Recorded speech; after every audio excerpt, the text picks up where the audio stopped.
Bismillahirrahmanirrahim. Assalamualaikum warahmatullahi wabarakatuh.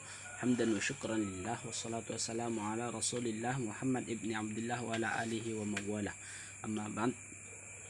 Perkenalkan, nama saya Fauzan, kelas 1C. Bahasa Indonesia merupakan bahasa nasional yang digunakan di negara Republik Indonesia.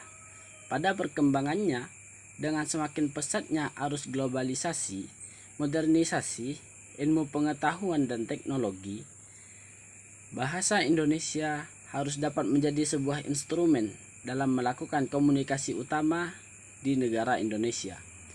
Ketika membahas bahasa, perlu diketahui bahwa bahasa Indonesia itu merupakan bahasa perkembangan daripada bahasa Melayu, yang perlu kita ketahui bahwasanya bapak bahasa Indonesia adalah Raja Haji Fisabilillah.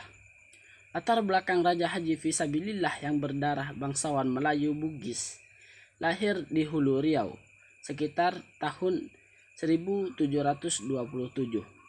Bahasa Indonesia pertama kali diakui sebagai bahasa nasional bertepatan dengan sebuah peristiwa bersejarah dalam perjalanan bangsa Indonesia. Peristiwa tersebut sering kita kenal dengan istilah Sumpah Pemuda yang terjadi pada tanggal 28 Oktober 1928.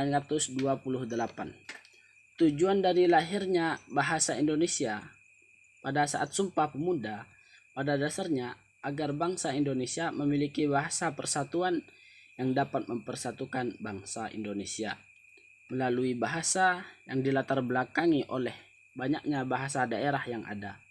Sebelum adanya bahasa Indonesia, belum ada bahasa yang memiliki fungsi untuk mempersatukan bangsa dalam perspektif persatuan dan kesatuan bangsa. Seiring diikrarkannya Sumpah para Pemuda Nusantara yang terjadi pada tanggal 28 Oktober 1928 di Jakarta, menjadi titik awal perkembangan bahasa Indonesia sebagai bahasa nasional dalam konteks kedudukannya sebagai bahasa nasional negara Indonesia. Bahasa Indonesia memiliki fungsi: pertama, sebagai lambang kebanggaan nasional; kedua, lambang identitas nasional; ketiga, alat pemersatu berbagai suku bangsa yang berlatar belakang sosial, budaya, dan bahasa yang berbeda; dan yang terakhir, alat perhubungan antar daerah dan antar budaya. Sekian dari saya, kurang lebihnya mohon maaf. Wassalamualaikum warahmatullahi wabarakatuh.